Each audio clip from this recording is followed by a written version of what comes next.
a ring virtually.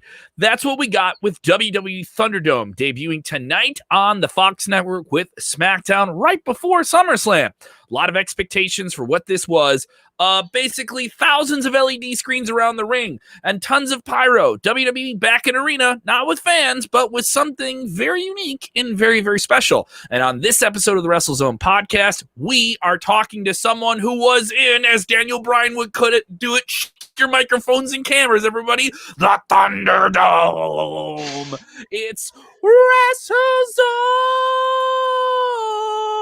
What's up, everybody? I'm Kevin Kellam. Joining me, as always, a new face here and the Wrestlezone roll call here with the podcast, John Clark, who was very fortunate from the Wrestlezone team. Several of us applied, but only a select few get plucked from the universe and called up to the heavenly stars that is the Thunderdome.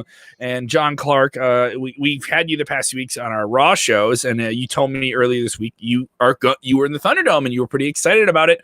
You got to have the experience. You're one of a few thousand people that got to do it. I want to get the feedback from everyone who's watching. What did you think of Thunderdome? What did you think of Smackdown? Did it get you excited for this weekend's SummerSlam? Let me know in the comments below, and we'll get your comments here live on screen. Subscribe to the channel on YouTube. Follow us on Facebook. Subscribe to the podcast. More importantly, let's get into Thunderdome. John, you were there. Tell me about the experience. You signed up for it. What was it like, kind of the pre-show type of elements? I know you told me right before we went live, they were talking to you during commercial breaks. There was production people speaking to you.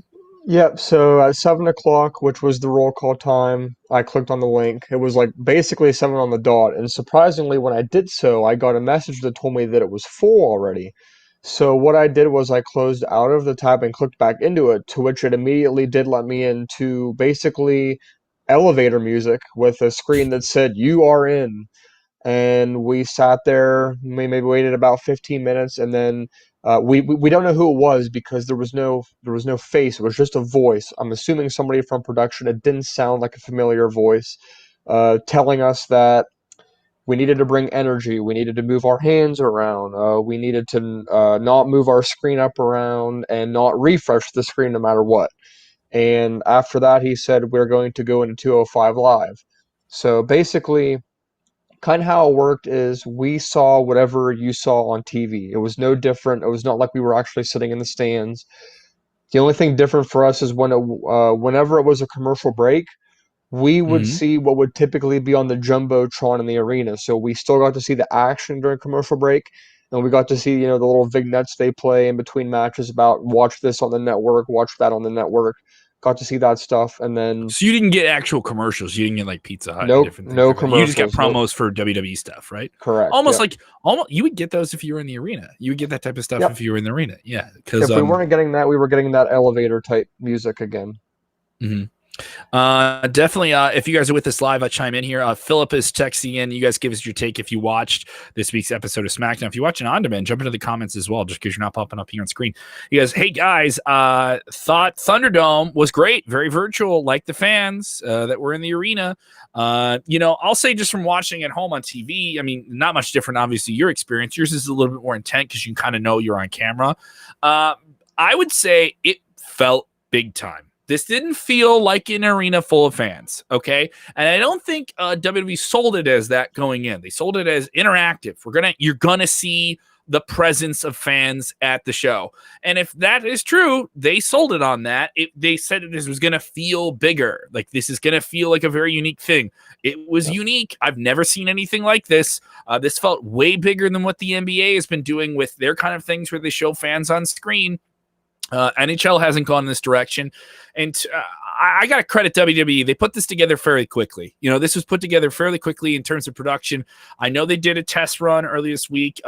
We had somebody from Wrestlezone check that out, and obviously images got out. And some people were critical of this. People called it Orwellian. They said it looked like a sci-fi movie. It's just Zoom wrestling. I get people are going to make fun of this. People are going to make fun of anything WWE does. I'm not praising them. Everyone says I'm a WWE apologist. I really enjoyed this. If this is something we get moving forward, I'm okay with it. I don't think you can hate this and say it's awful. If you had your pre-written roast tweets before 7 o'clock Central, there was plenty of people that did, and you could tell that they were ready to say something crappy about this thing. And there were some things that were wrong with it. I think the audio mix was weird in terms of like, I don't know if you got the same audio that we got watching at home. It did feel like a dubbed in kind of crowd noise sometimes, and I that was definitely agree. okay. There's So no you did way. get that. You did get that on Yes. your experience, just watching the Yes. show on the screen. Yep. That felt a little bit much, and they've done that a couple times of peppering in audio in the Performance Center to make it feel like a bigger show. They did that at the Edge versus Orton match, and they acknowledged that they were going to do it. They acknowledged that they were going to do it with the show, and they said they were going to use the same tech that Major League Baseball is doing. Yep. And I think maybe it would feel better. I do think that's something they'll figure out. Audio where you're dubbing in a crowd with something live, and this show was live. It's worth noting this broadcasted live. There could have been some taped elements in it, especially the Firefly Funhouse stuff and different things like that. But this show broadcasted live. The matches were live. Did it feel different for you just watching it that way, knowing that you're on the experience? Was it something that you would suggest to other fans? Is it something you'd want to do again? The fact that it lagged as much as it did would leave me questioning whether I'm going to do it again. Naturally, when you're watching, you can't help but to like scan through the video in the background trying to find yourself. So I kind of think that also takes away from actually paying attention to the match, paying attention to the promo. Your eyes are naturally just scanning like the screens looking for yourself. And I noticed that they were repeating quite a bit of people, like 3 or 4 times. I don't know whether that was by design or they didn't have enough people in at a time, but there was definitely some times where it felt like iffy, I guess. Some people text in, said they got through. They did this and they got on television. A couple of fans of the show did too. So congratulations. Obviously, the appeal of this is you get to be on TV, I think. Yeah, and I actually, obviously this was before the experience tonight. I was actually accepted again into SummerSlam, so I'm on the list again to So get do you have into to SummerSlam. reapply? How does that process work? It's show by show basis. So similar to last time, I just happened to be scrolling through Facebook at 11 a.m. this morning. They had posted it 1 minute ago. I signed up and I got a roll call time of 10:15 p.m. for Sunday. 10:15 p.m. Sunday. They're doing fans in 1 hour waves this Sunday, so you don't get to stay for the whole show. So that makes sense though, because they know if you're applying. Your for attention that, goes away too. So they have. They also slots. probably know that you're watching on the network already. If you're going to be in front of a screen, they have hourly slots from 5 to 6, 6 to 7, 7 to 8, 8 to 9, the whole way up to 11, which makes me think, why do they have 6 hours of fans? I doubt the show is going to be that long. They don't know what they got in store. But come on, this is WWE. I bet they could get it that long. Who knows? Let's get into a bunch of different opinions. If you're with us, I know some people are watching for the first time. Shout out where you're watching from. If you're with us on the live stream, if you're with us on the podcast side of things, hit us up on Twitter at WrestleZone.com. I was on a different podcast this week, and I went in depth on a bunch of different things you see me do on WrestleZone. And I'll tell you about that later on the show. Also, we'll talk within the episode here about a new champion that was crowned tonight on SmackDown. But more importantly, let's see what the fans are thinking here. Michael Dahl is texting and said, WWE Thunderdome sucked. There was plenty of fans. I was looking on Twitter because you get the most shit. You get the most shit stir in there. People really. And there is one thing that I should say, because this actually was going around Twitter in the past couple minutes. You know how they did that test feed yesterday, right? Actually, a few fans actually caught themselves on today's broadcast that weren't on tonight's broadcast. They were only on the test yesterday. Well, the thing is, you give up your image to them, so they can use this stuff They want. They were filing in yesterday's test feed also into today's episode. I mean, I don't blame them for that. I mean, really, the idea is you're simulating an audience. Even if it's virtual, you're simulating an audience. The whole thing is a simulation for when we can actually get back and not simulate and have real fans. And if the idea is to make this feel different and more lively than the Performance Center, mission achieved. Mission achieved on the first night. And it's funny they did that because remember how I mentioned the production was talking to us before the show? The last thing he told us before we went on air was that if you are in a U.S. Nielsen ratings household, please turn your TV on to Fox and your people meter on. They told that to us. Yeah. Money, dude. And they can. They can do that. And specifically, they can do that the day of a broadcast. They can tell you that the day of a broadcast. They can't say, like, hey, we're looking for Nielsen households, and we want to make sure that you have. There's a lot of legality with that. I work in radio, and we get the same thing with people meters as well. So, people texting in, Kyron Kamur saying, I was happy for Thunderdome. He enjoyed it. JMC, Jason Michael Campbell. I agree. WWE Thunderdome does suck. Wasn't at all I intended it to be. I intended it? What are you intending? Are you expecting, I think is the word you were going for there. It to be, I was looking forward to it. The 3-tier cage match. I don't know when they never announced a cage match here, guys. Dan Davidson says, huge question, is SmackDown Live supposed to come to Pennsylvania October 2020? How will they do a show and be like this tonight? I have tickets for that show in Wilkes-Barre. Yeah, you're a PA guy. I can tell you, I don't think WWE's doing any live events in 2020. No, as of right now, they are securing the Thunderdome until October 31st. So the earliest they would be able to go is November 1st. Yeah, and so they're going to stay in Orlando. They have a residency at the Amway Center. They're the only tenant. Basically, it's going to be in there for the rest of the year. They're all going to get rescheduled again. Yeah, so you're not getting an NBA season. So if we do get NBA in the fall, they don't play at the Amway Center. Does Magic play at the Amway Center? Yes, they do. Yeah, they do. So I mean, it looks like we're going to have a different NBA in the bubble season too. So it is certainly interesting here as this rolls on here. And some other people who got to be a part of it are texting in here. Chris is saying, I got on 205 Live. And once on SmackDown, I was cycled off around 7:25. Yeah, well, so was I. Actually, interesting to note there, it would have been 8:25 for me. At 8:25, it came up on my screen. It said something about your time is expired. Thank you for watching the show.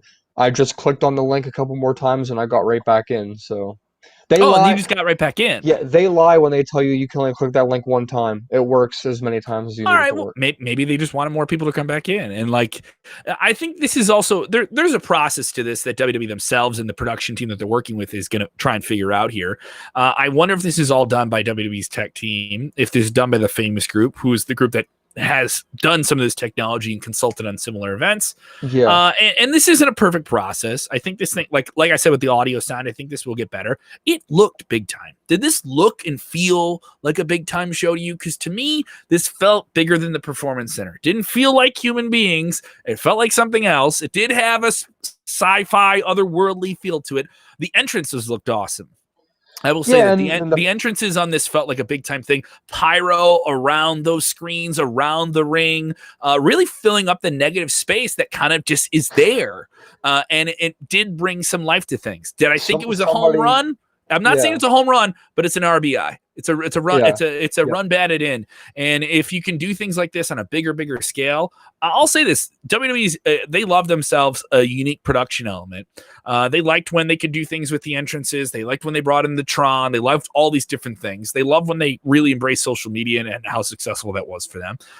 I'm going to say you're going to see this at events even when you have fans. There's going to be some element of this when you have fans, and even when you can do that in the early, and then you're going to have a transitional period where you're coming back, and maybe we're not playing. We're not going to play the biggest place we can. We're going to play in amphitheater. We're going to do different things with this. The Thunderdome will have an element in future of WWE. And there was some people that got kicked out.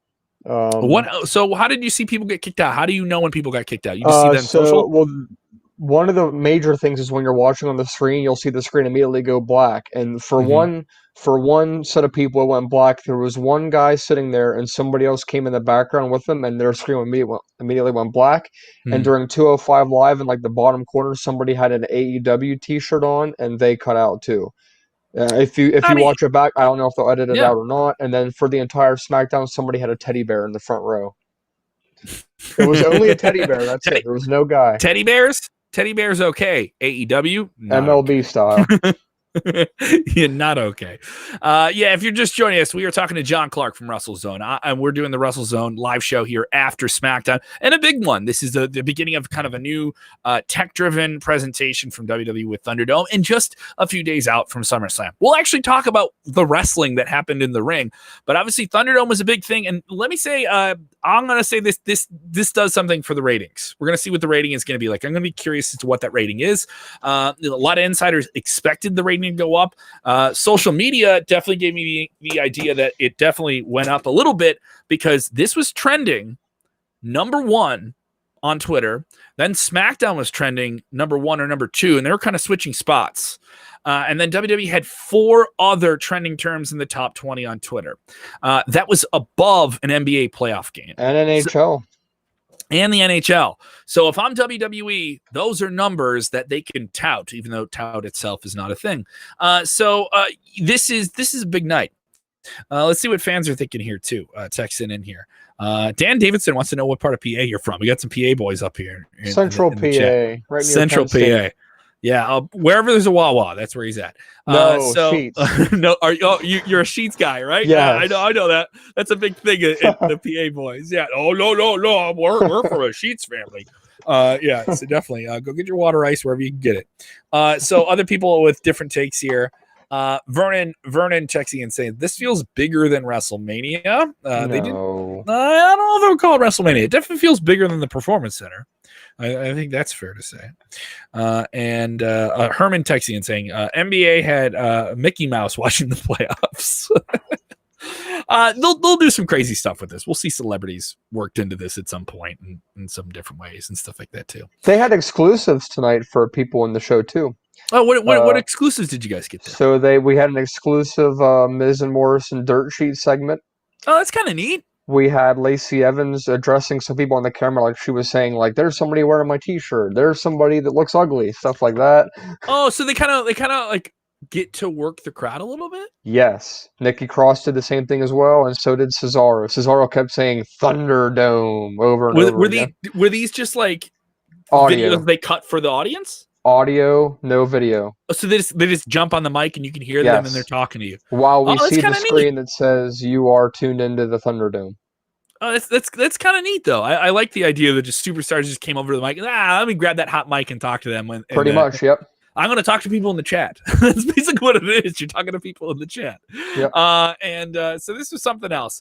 SmackDown itself, though, it added a lot of fire here. Some things made sense, some things didn't. But you cannot say that this was a boring show. The opening 20 minutes were kind of nuts. Vince McMahon comes out and presents WWE Thunderdome. You'll never see it. You'll never see it coming. All right. And then the Fiend comes out. Are we going to get the Fiend, the monster attacking McMahon? And they just had that image. And I was like, what a tease. Only for Braun Strowman to come out. They get into it. Then Retribution attacks all of them. Then the WWE locker room clears out. And Braun goes off on a couple of guys because he's still evil. Because he turned evil now. And he's there's evil like versus 14 evil. members of Retribution. Yeah. Oh, yeah. The best tweet about this, I retweeted this at Wrestlezone. I apologize if I can't remember the person. How do they go from just 5 dudes in hoodies and masks to the Wu-Tang Clan in a week? I was like, that's pretty crazy. Definitely, it looked. I think I saw a very tall gentleman with a voice I remember. Donovan Dijakovic. I'm gonna say we knew it's been, but this is the first time I think I've seen him in the gear, and he's in there. But yeah, they only had like a handful of people, but this was like a lot of people. And they definitely want to make Braun look cool if they're going to have a dozen people come in and beat up the champion before that. The lights go out. Bray's able to get out of there. They set up a tag match. We get to see a little bit more of Big E's rise as a single star. Gets the sort of flash finish over Sheamus there. He looks like he has some big things coming. I don't think we'll see much of him on the SummerSlam card, though I think he could have some type of big match next week at Payback, which is another odd scenario. We're going to have a pay-per-view a week after a pay-per-view. Clever move by WWE in the streaming area. Did you notice during the Retribution segment that it was like an awkward 2 minutes before The Miz came running out? They did do that. I do think that'll be another kind of like weaving the idea of who's actually with them, who's not. You know, is this guy with them? Is this gal with them? You know, I did think that was something there, and they're going to plant those seeds left and right, and they keep you guessing. I think that's the key here. This was all over the place. This did feel like it was really all over the place. What do you think this did for Retribution? They did feel like a threat. They got to attack a champion. They got to do some physical stuff just besides, you know, we're going to knock down some chairs and run in somebody on the bathroom like they did last week on SmackDown. This was a little bit more of the terror that they're going for. And we got to see them kind of make their presence known and seemingly have some type of leadership with the tall fellow, probably Dijak there, Dijakovic, kind of calling the shots. But is this going to be something that leads into SummerSlam? I don't know. The whole thing just kind of worries me because if you're going to have 14 people, like, you have to reveal all 14 of these people at some point. You can't just end up having a group of just 5 people, then everybody's going to wonder, everybody else. And the fact that they do this at such random points on the show makes it so unpredictable about them actually showing up at SummerSlam. It could be at any point. I do think it is the idea of it. It's driven by quarter-hour ratings television, in the sense of when are they going to show up? When are they going to show up? When are they going to show you up? Keep you on your toes. At some point. Yeah, and at one point we're going to get them revealed, or we're not going to get all of them revealed at one time. So they could drag this out any way they want. They can grab somebody, and keep them from running away and pull off his thing. And I almost thought that was going to happen tonight, especially when a crowd of people came out tonight. Like someone would get revealed and they would go with something there. But they didn't do that. In this, they set up an angle that would play later into Jeff Hardy and AJ Styles. We'll cover that. We got a tag team match. I really enjoyed this tag team match. Cesaro and Shinsuke Nakamura versus the Lucha House Party, the returning Kalisto. All over the place. Lince Dorado is an underrated talent. He did 3 moonsaults off the first rope, the second rope, and the top rope, but it wasn't successful.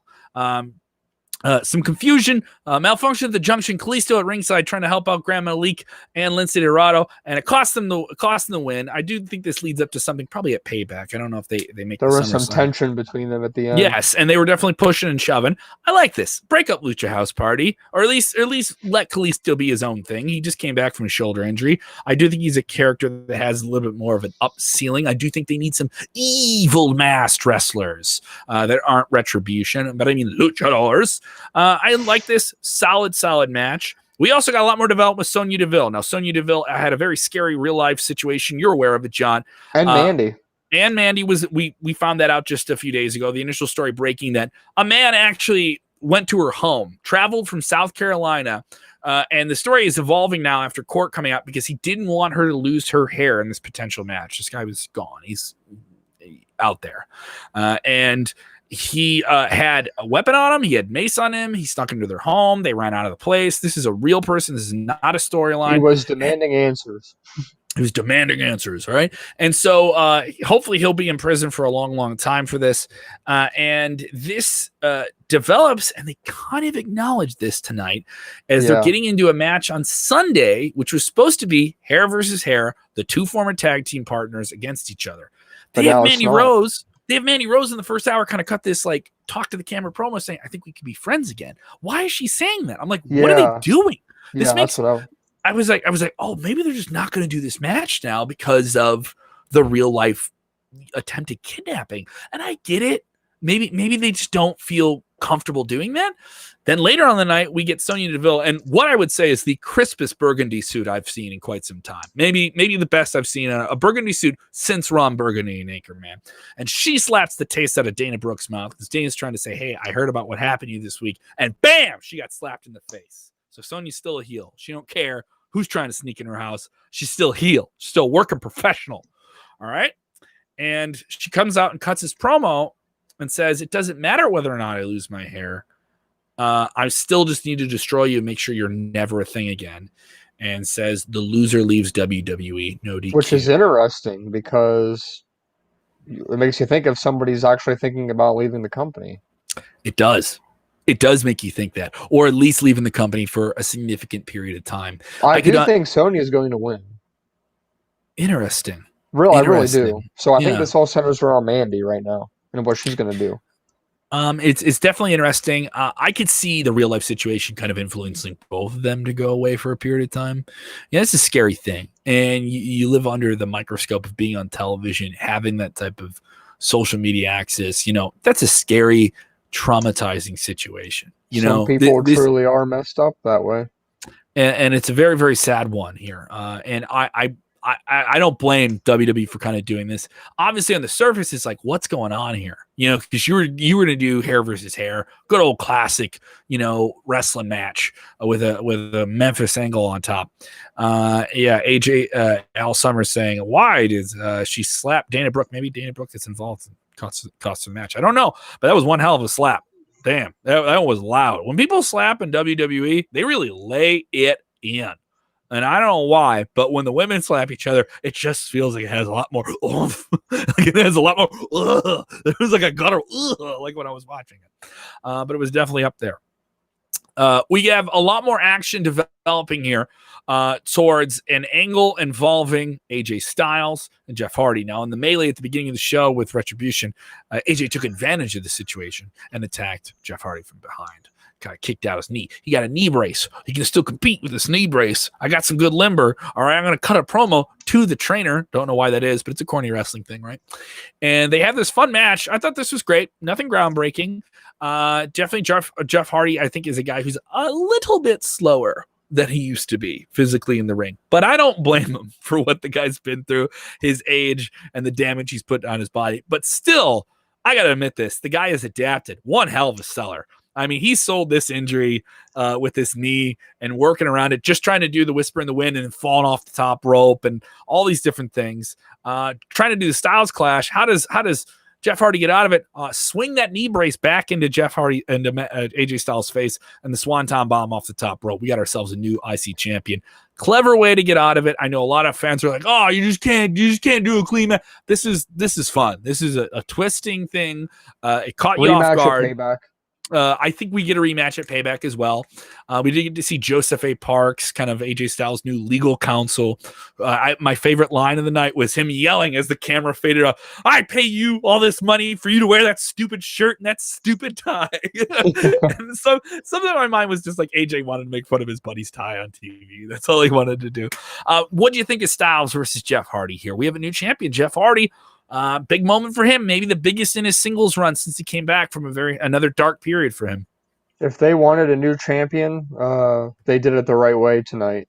You really can't have Styles losing clean, especially after the attack he did on Hardy. So the way they just did it, it kind of makes sense and it blends together perfectly. And I thought it was very well done. Of course, we had the big angle of the night. It threaded through the whole night. Was Braun Strowman versus Bray Wyatt. This actually got to close out the show, not Styles and Hardy. And this one was pretty big. We had the Firefly Funhouse. It's like 20 minutes long. It was 20 minutes long and went into a commercial break, too.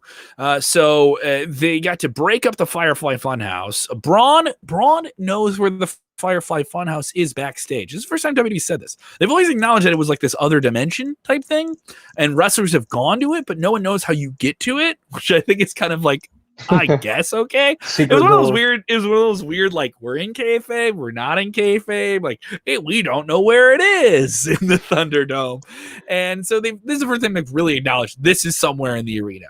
And so Braun breaks it up and says, "I'm not finished with you. I'm evil. Look what you've done to me." And choke slams Bray off of a loading dock about 15 feet below. Michael Cole called it a tunnel. Onto cement, and they spent all this time trying to get that ambulance back here. We gotta get that ambulance back here. Why isn't this? Everyone's yelling, and I do not think they followed proper medical protocol. The garage door won't open. Garage door won't open. Yeah. They have to go get their dad to open up the garage door. Vince, do you have your garage door open? The Thunderdome door, is it opening up? All that stuff. The garage door would open up. See, John, you are quickly earning your keep here in the Wrestlezone. So it was definitely an odd thing here as they get Bray. They didn't put him in a neck brace. They didn't do any of the neck brace stuff. They just took two guys and picked them up. They just threw him up there. Like they picked him up like he was a dog. Like it was a dog being brought to the vet. They didn't pick him up like a human being who suffered cervical trauma. Like they just put him on there and then they put him. It was crazy. Like this guy just grabbed him and rolled him over real quick. So they get him in the ambulance, and they're kind of like rerunning it, and Slamming the back of the door. they slam the dude. Come on, go, go, go, go! And the ambulance then starts to back up. It turns red. Everyone's spooked. Everyone's scared. Adam Pearce, all the agents. Oh no! The Fiend walks out. I thought that was kind of neat. We see 2 times of the Fiend on SmackDown. The Fiend is very much a character that's over with casual fans. He likes to stick his tongue out. He likes to stick his tongue out of his creepy mask, like a real spooky pervert. A real spooky pervert. There's a lot of spooky perverts in wrestling right now. Dark Order, bunch of spooky perverts. Retribution, I don't know if they are perverted, but I would definitely refer to them as spooky. And of course, the Fiend, who is both. It was an interesting way to make them each stand tall. Fiend and Strowman. Yeah. So overall, an interesting SmackDown leading into SummerSlam. I thought this was a fun, wild, out there show.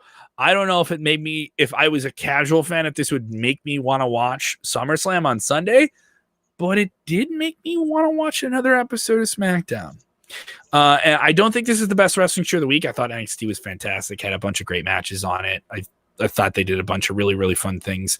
But in terms of anything could happen, Retribution could show up, look at all this crazy stuff. I would say WWE saved some wild things for the end of the summer, for this time of year. And you got to say this was, I don't think you can call this show boring. If you think WWE shows have been boring recently, I didn't find this boring.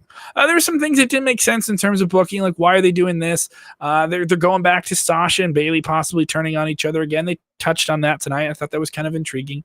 And I'm not glossing over that, but we don't want to spend minute 145 they did this thing. No, you don't have to go into all the details. You watch SmackDown, here are the big things.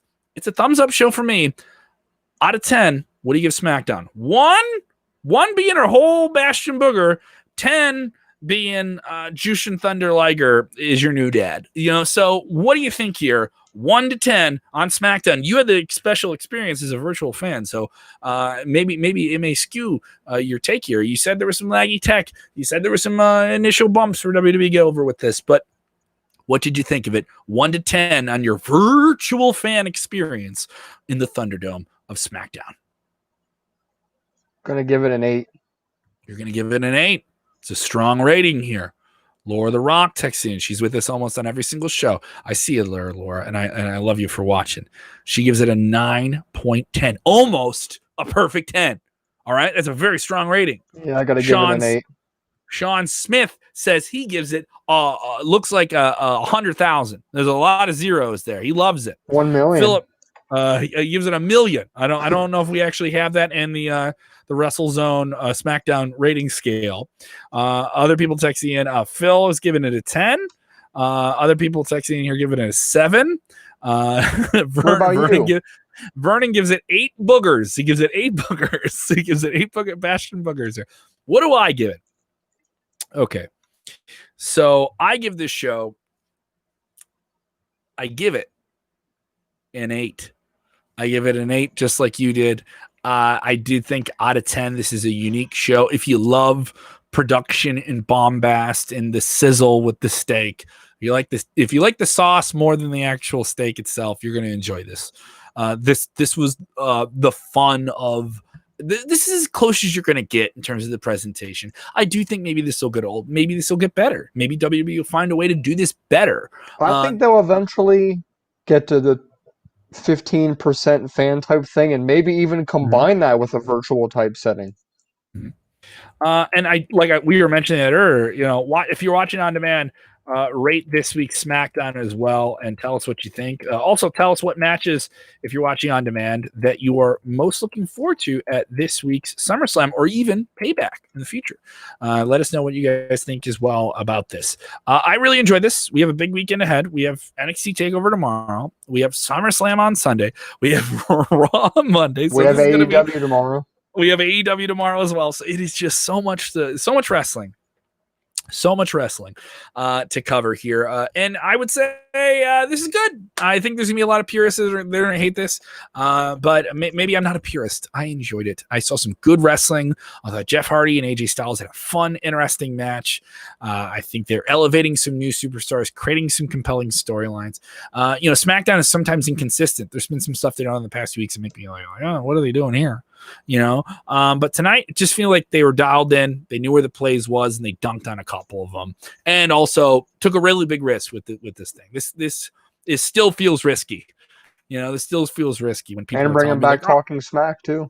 And bringing back Talking Smack, which is going to be on tomorrow. They're going to debut that with Xavier Wood and Caleb Brax. Obviously, Renee Young apparently on her way out of the WWE. Other people texting with it 8.2. Other people with different takes there. If you guys are watching on demand or listening on demand on the podcast side of things, go ahead and rate it. Hit us up. You can follow me at Kev Kellam. At Kev Kellam on Twitter. You can follow him at John R. Clark 12.